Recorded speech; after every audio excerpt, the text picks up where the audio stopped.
Google's responsive search ad is a dynamic ad format that automatically tests and delivers the best combinations of descriptions and headlines within your ad. It's the key connection between what your customers are searching for and what they land on as an experience once they click on your ad. In this video, I'll explain to you exactly how a responsive search ad works and how to build one that actually drives you clicks and conversions.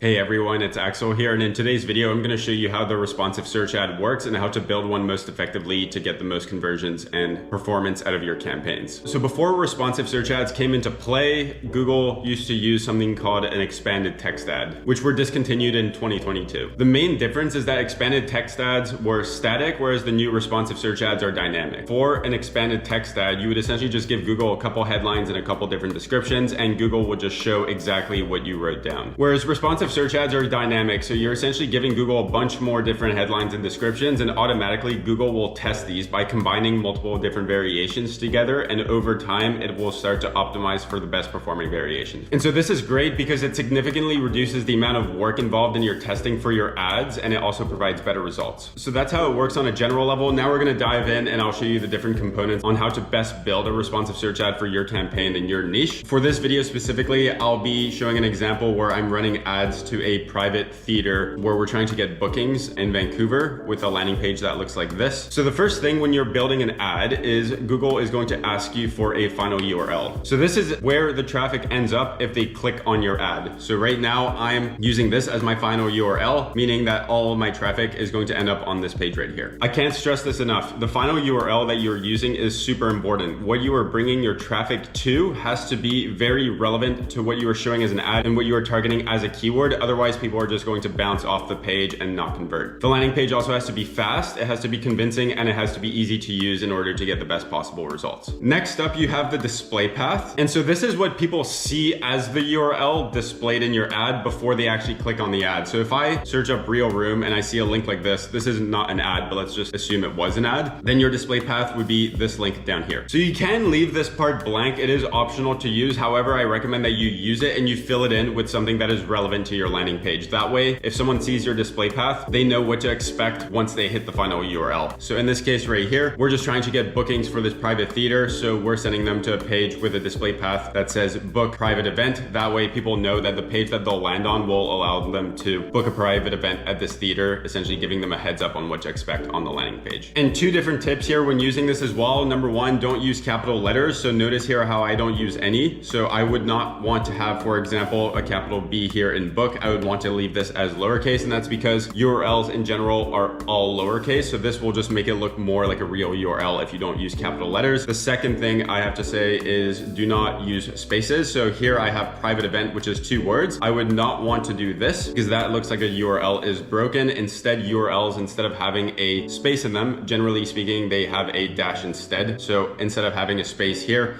what I want to do is add a dash just to make it look more realistic. Moving on now to the headlines and the associated pins. So the headlines are the first main component on your ad, and they are shown in blue up here. So it's essentially the link that someone is clicking. Those are made up of your headlines that you are providing to Google, and they can be a maximum of 30 characters long, including spaces. Now, there are definitely some best practices to use while thinking of your headlines, as you don't want to just write a bunch of random stuff down in these. So number one, your headlines have to be relevant to your keywords, and they also have to be relevant to your landing page. If they're not relevant to your keywords, people are not going to click on your ad, and if they're not relevant to your landing page, people are not going to convert from your ads. Number two, test a lot of different headlines. So Google provides you the option to have up to 15 headlines to test from. Don't just write down 3 of them and then call it a day. Try and use up the entire space. That way you're giving Google and the algorithm a bit more wiggle room to work with, therefore giving you more tests down the road, and therefore providing Google with a better opportunity to give you a better result out of your campaign. This is because the way this essentially works is you're giving Google a bunch of different headlines and a bunch of different descriptions to test. Headlines are in blue in this display right here, and the descriptions are in black. And what Google will do is it'll mix and match headlines and descriptions with each other. Over time, it'll be able to tell which variations perform well, which variations do not perform well. The ones that do perform well will start being shown more often, and the ones that do not perform well will stop being shown. So the more you're giving Google to test, the more variations it can test for you, and therefore the better result you can get out of of your ads because you just gave it more iterations to try with in the first place. Number 3, it's generally good practice to use keywords or keyword variations within your headlines. This is because it makes them hyper relevant to the keywords that you are targeting. So if you're using a keyword within your headline and someone types in that keyword, then they're essentially going to see their keyword as your headline, making it pretty much as relevant as possible, therefore upping your click-through rate. The second reason is because Google generally likes it when you use keywords in your headline. It will then reward you with a higher ad score, which generally gives you a lower cost per click and generally as well can bump up your CTR. Now, the next thing I'll mention about the headlines is the use of pins. So you can see that beside each of my headlines, I have a pin number 1, number 2, or a number 3. So the way this works is within your headline, so the blue section up here, you will have not just one headline shown, but up to 3 different headlines. And so they will be shown back to back. So in this display right here, I can see that I have 2 headlines being displayed. One of them is Real Room Vancouver, BC, and the headline number 2 is Private Event Theater. So I have headline 1 and then headline 2. What the pins do is if I were to not use pins at all, Google will take your headlines and just randomly place them in position 1, 2, or 3. Whereas if I place a pin number 1, let's say for these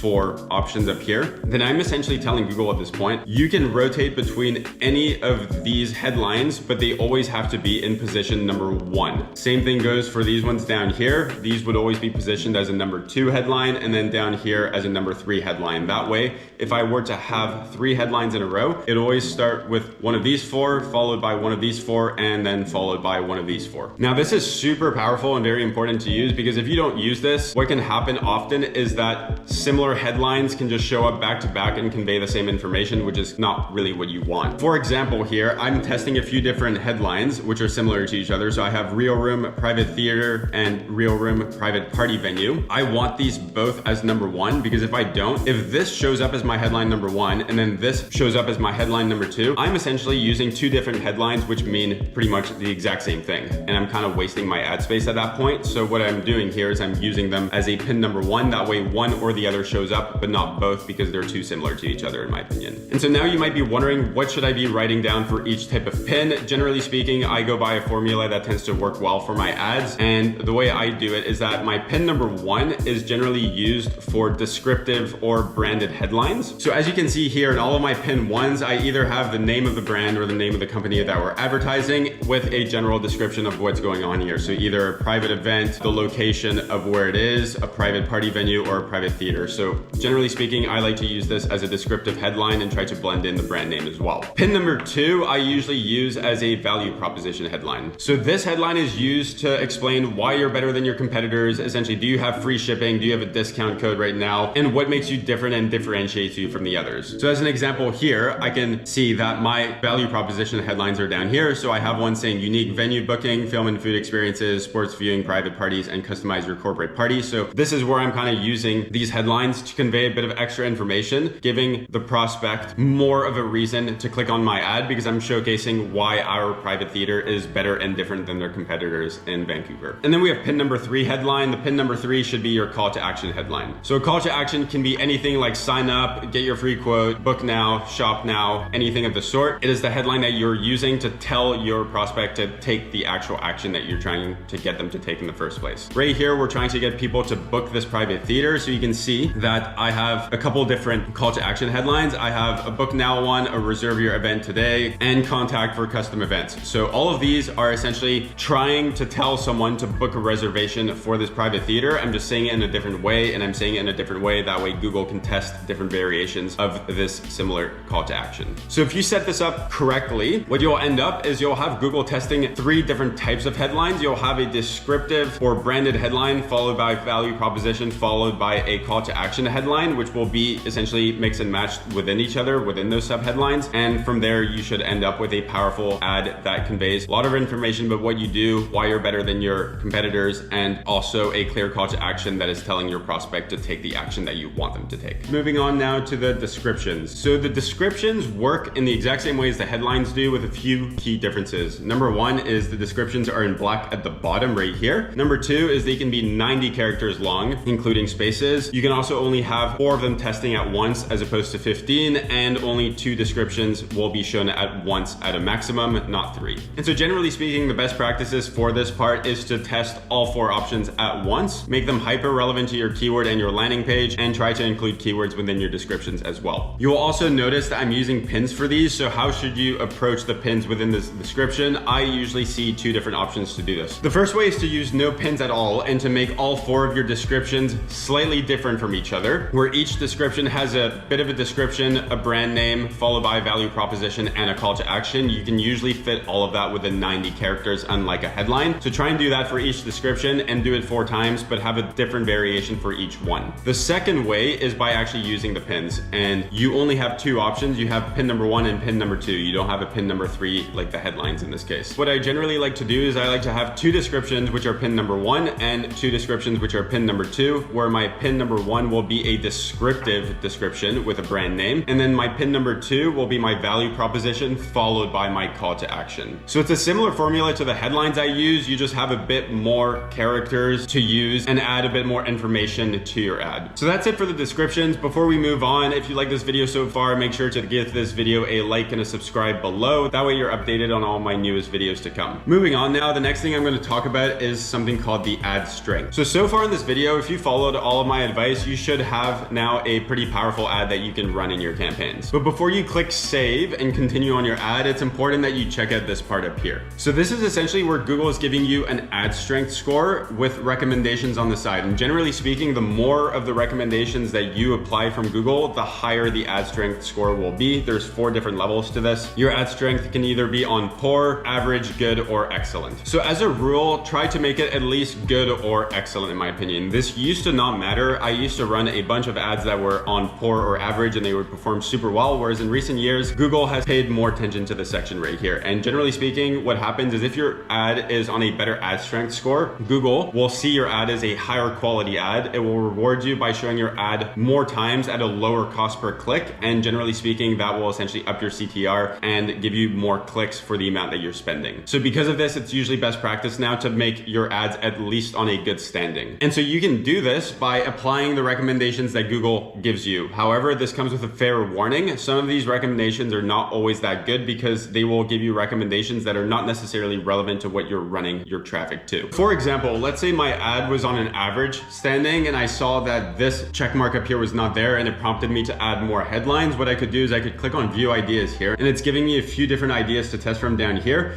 including one of them which says best wedding venues Vancouver. Now, yes, this theater can be used for a wedding, but this is not really the target market that we're going for. And so this is essentially irrelevant to what I'm doing because it is not what I'm targeting as a keyword, and specifically as well, it is not what we're showcasing on our landing page. So as soon as I include the word wedding, it kind of breaks the consistency in what I'm targeting as a keyword and what I'm leading my traffic to. And this is therefore a headline I would not want to use. Even though it is good practice to test multiple headlines, you don't want to just click these recommendations and apply them automatically. Make sure you read this stuff, make sure it's relevant, and if it is, it could be then a good idea to add it as one of your headlines. And so always keep that in mind. Always try to make your ad strength good or excellent. It can be quite hard to make it excellent sometimes, and you really have to mess around with your headlines to get that rating up to that level, but good is usually good enough. However, if you're going to do this, always make sure that all the headlines and all the tweaks that you're making still remain hyper relevant to the actual keywords in the landing page that you're using. So that's pretty much it for building your ad. What you should have now is an ad that brings people to a relevant landing page with a relevant display path. Your headlines and descriptions should be powerful and relevant to your keywords as well, and they should follow a description, value proposition, and call to action type of structure. And on top of that, you should also have an ad strength of good or excellent. So all of this combined should give you the foundation to have a high performing ad. So once you're done doing all that, what you can do is click on save ad, and that will essentially save to your campaign, and it's what will now be shown and be live on your campaign. So now that we're done building an ad, there's 3 different settings I want to go over which are really important. The first one being the ad rotation setting. And this applies if you have multiple ads within an ad set. So within this ad set right here, I'm currently only running just 1 responsive search ad, but let's say you had 3. This ad rotation setting is something you want to pay attention to. So to find this, what I want to do is I want to click on my campaigns right here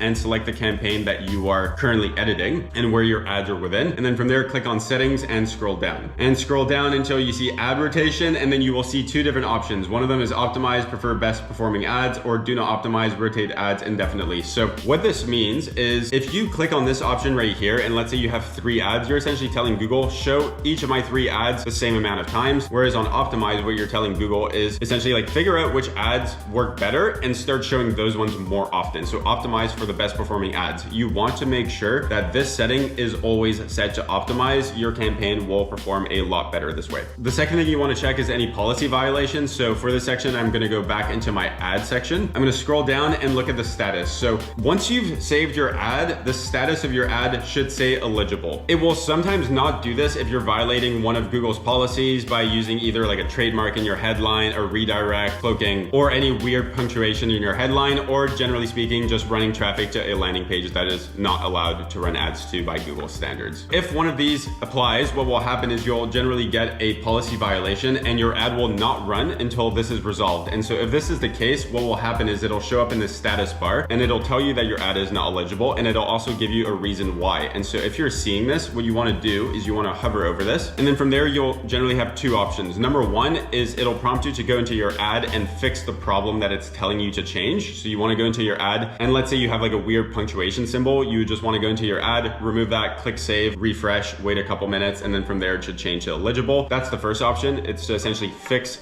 the issue that Google is telling you about. The second option you have is if you believe that there is no issue at all, what you can do is you can appeal their decision. So instead of fixing the problem, you can tell Google like, hey, in my opinion, there's no problem with this ad and it should be eligible. So what you can do is you can appeal that ad. It generally takes a couple hours for Google to appeal it. And then from there, they'll get back to you with a decision on if they think they had made a mistake or not. And if they did, your ad will be changed to eligible and start running then. And if not, if it happens twice in a row, that means that there is a problem with your ad and you should probably go in there and fix it. So that's the second thing to check. Make sure there's no policy violations, because if there are any, your ads will not run. And then the third thing to mention once your ad is running is looking at your variants, so your different descriptions and headlines and how each of them are performing. So setting up your ads the way I showed you is a great way to get good results on your campaigns, but from time to time, you should be checking in on the exact results for each of the headlines and the descriptions that you are using. And so to do this, you want to click on your time frame. So let's say I wanted to look at the past 30 days of results, and I want to go down here and click on view asset details. From here, Google will give you a table with all the different variants that you're using within your ad. Now, it will not give you exact metrics like your conversions or your cost per conversions or your cost per click or anything of the sort, but it will give you general guidelines on if it thinks that specific part of the ad is good or not. And so what I want to do here is scroll on the right and look at my performance. All of these top ones are rated as good. These ones are still in a learning phase. That's because I recently added a couple new variations to my ad, and then I can scroll down and some of them will have a dash. That's because they probably haven't been shown yet. And so Google has nothing to really tell you because it hasn't tested anything yet. What you want to do here is check if any of these are on average or on poor. If they are, you want to go back into your ads, take that specific description or headline and switch it with a brand new one in a way that it becomes good or excellent. That way, your overall ad isn't just marked as a good or excellent ad on the ad quality score, but it's for each individual variation of your headlines and descriptions, which are also on that level, essentially increasing the performance of your ad. So make sure from time to time that you come in and just check on this. And so hopefully now this video has shown you how a responsive search ad works and how you can build one for the best results in your campaigns. If you'd like me to personally look at your ads for you or manage your ads for you, feel free to book a call with me using the link in the description below. And if you have any questions or feel as if I didn't cover something important regarding this topic, feel free to drop that in the comments as well. Other than that, I hope you enjoyed this video and I'll see you on the next one.